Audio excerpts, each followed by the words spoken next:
आप लोग बोलो तो आप लोगों से मैं एक चीज शेयर करना चाहूंगा। बच्चों देखो, एक सीधी सी बात मैं कहता हूं, एक सीधी सी बात कहता हूं।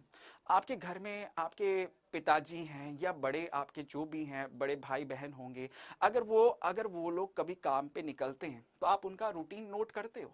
क्या होता है सर, सुबह उठते हैं, फ्रेश होते हैं, नहा धो के नाश्ता पानी करके काम करने के लिए निकल जाते हैं, फिर वापस वहां पे ऑफिस में अपना काम करते हैं, उसके बाद वहां से ऑफिस से निकल के फिर वापस घर आते हैं अपना काम। उनका एक डेली रूटीन होता है, उनका एक डेली रूटीन होता है, उनका क्या है, एक डेली रूटीन है।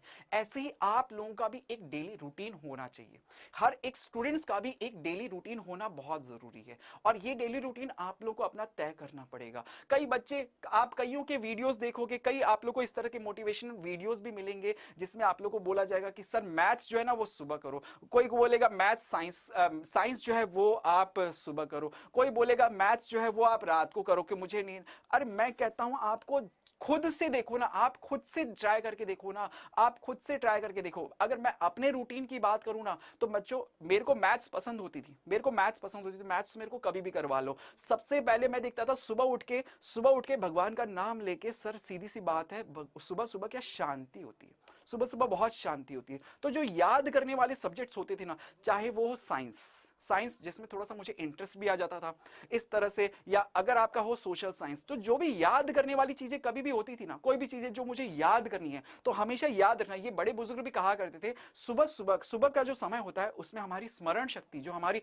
थिंकिंग पावर होती है ना, वो ज्यादा होती है, मैक्सिमम पे होती है, हमेशा मैक्सिमम होती है। तो बच्चों जो भी सब्जेक्ट में अगर आपको लगता है कि आपको इसमें याद करने की ज्यादा जरूरत है तो उसको आप सुबह सुबह पकड़ लो। लेकिन ऐसा कोई जरूरी नहीं है कि आप इसी चीज को फॉलो करो। मैं तो ये कह रहा हूं कि आप अपने सब्जेक्ट्स के अकॉर्डिंग आप अपना खुद का रूटीन बना सकते हो। आपको, आपके अगर 6 सब्जेक्ट है ना तो 6 में से 5 सब्जेक्ट आपको डेली पढ़ने हैं, डेली पढ़ने हैं। आप एक जो भी आपका ऑप्शन है अगर आप उसको साइड में करते हैं, लेकिन 5 सब्जेक्ट्स तो आपको डेली बेसिस पे करने पड़ेंगे। डेली आपको रूटीन बनाना पड़ेगा कि साहब मुझे 2 घंटे बैठना है मैथ्स को लेके, अगर 2 घंटे बैठना है मुझे साइंस को लेके, या 1 घंटे साइंस, 1 घंटा मैथ्स, 1 घंटा हिंदी, 1 घंटा इंग्लिश, और 1 घंटा मुझे अपना बाकी का सब्जेक्ट एसएसटी मुझे याद करना है। जो भी है आप उस टाइम लिमिट के अंदर ना, उस टाइम लिमिट के अंदर 1 घंटे के अंदर आप कोशिश करो उसका मैक्सिमम से मैक्सिमम करने की, तभी आपका इंटरेस्ट भी बनेगा। आप अगर पूरे दिन भर अगर मैथ्स लेके बैठ जाओगे ना, आप पूरे दिन भर अगर साइंस लेके याद करोगे ना, आप 2 दिन बाद आप बोलोगे सर बस अब साइंस मेरे को नहीं पढ़ना, अब मैथ्स मेरे को नहीं पढ़ना।